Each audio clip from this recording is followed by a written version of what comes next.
নমস্কার বন্ধুরা, রসনালয়ে আপনাদের সবাইকে স্বাগত। আমার আজকের রেসিপি হলো দই চিকেন। খুব কম সময়ের মধ্যে আর কম উপকরণেই তৈরি হয়ে যাবে দারুণ টেস্টি এই দই চিকেন।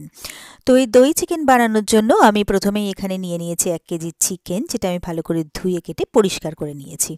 এরপরে চিকেনটাকে ম্যারিনেট করার জন্য আমি এর মধ্যে দিয়ে দিচ্ছি স্বাদমতো নুন, দিয়ে দিচ্ছি এখানে হোয়াইট পেপার পাউডার 1 চামচ, আমি এখানে হোয়াইট পেপার দিয়েছি, চাইলে ব্ল্যাক পেপারও ব্যবহার করা যেতে পারে।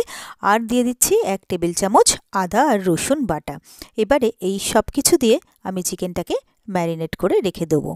তো এটাকে আমি প্রায় 15 থেকে 20 মিনিটের জন্য রেখে দেবো। এরপরে আমি গ্যাসে একটা কড়াই বসিয়ে দিয়েছি। কড়াইটা গরম হয়ে গেলে তার মধ্যে দিয়ে দিচ্ছি তেল। তো এবারে তেলটা গরম হয়ে গেলে এখানে ফোড়ন দেব। তার জন্য আমি নিয়ে নিয়েছি 2টো বড় এলাচ, 15-20টা গোলমরিচ গোটা, আর নিয়ে নিয়েছি 7-8টা লবঙ্গ। এরপরে এই সব কিছু তেলের মধ্যে দিয়ে আমি এটাকে কয়েক সেকেন্ডের জন্য ভালো করে ভেজে নেব। তো ভাজতে ভাজতে বেশ সুন্দর একটা গন্ধ বেরিয়ে গেছে। এরপরে একটা বড় সাইজের পেঁয়াজ কুচি আমি তেলের মধ্যে দিয়ে দিলাম। এরপরে এই পেঁয়াজটাকেও আমি ভালো করে কিছুক্ষণ ভেজে নেব।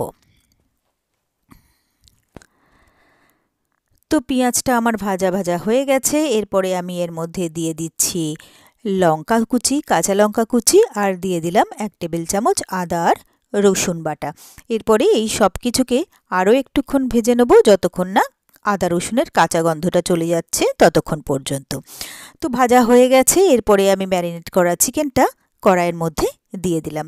এরপরে সবটাকে আমি ভালো করে মিলিয়ে মিশিয়ে নেব। তারপরে এটাকে আমি 1 থেকে 1.5 মিনিট একটু ফ্লেমটাকে হাই করে আমি রান্না করে নেব।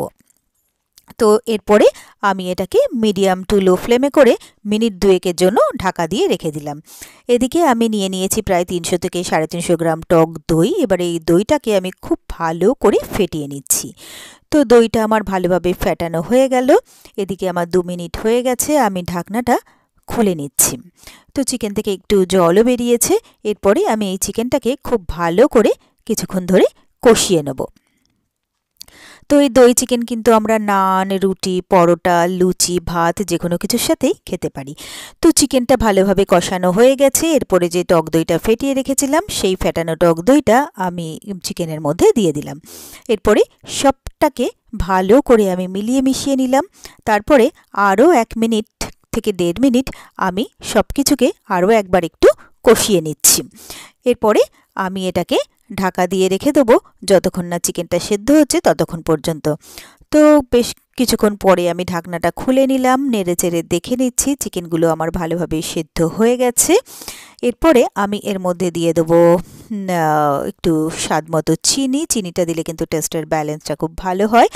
আর দিয়ে দিচ্ছি 1 টেবিল চামচ কসৌরি মেথি, যেটা আমি ড্রাই রোস্ট করে গুঁড়িয়ে রেখেছিলাম। তো সেই কসৌরি মেথিটার মধ্যে দিয়ে দিলাম। এরপরে এটাকে ভালো করে আমি সবটাকে মিলিয়ে মিশিয়ে নিচ্ছি। তো সবটাকে ভালো করে মিলিয়ে মিশিয়ে নিলে আরও 1 থেকে 1.5 মিনিট এটা ফুটিয়ে নিলেই কিন্তু তৈরি হয়ে যাবে আমাদের দই চিকেন।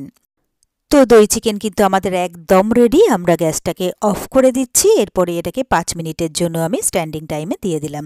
তো 5 মিনিট পরে ঢাকনাটা খুলে নিলাম। দই চিকেনটা কিন্তু দেখতে অসম্ভব সুন্দর হয়েছে, আর এটা খেতে কিন্তু ভীষণই ভালো হয়। কম সময়ের মধ্যে কিন্তু ভীষণ ভালো একটা টেস্টি রেসিপি। তো গরম গরম দই চিকেন আমি সার্ভিং বলে তুলে নিচ্ছি সার্ভ করার জন্য। এরপরে এটাকে সুন্দর করে সার্ভ করে দিচ্ছি।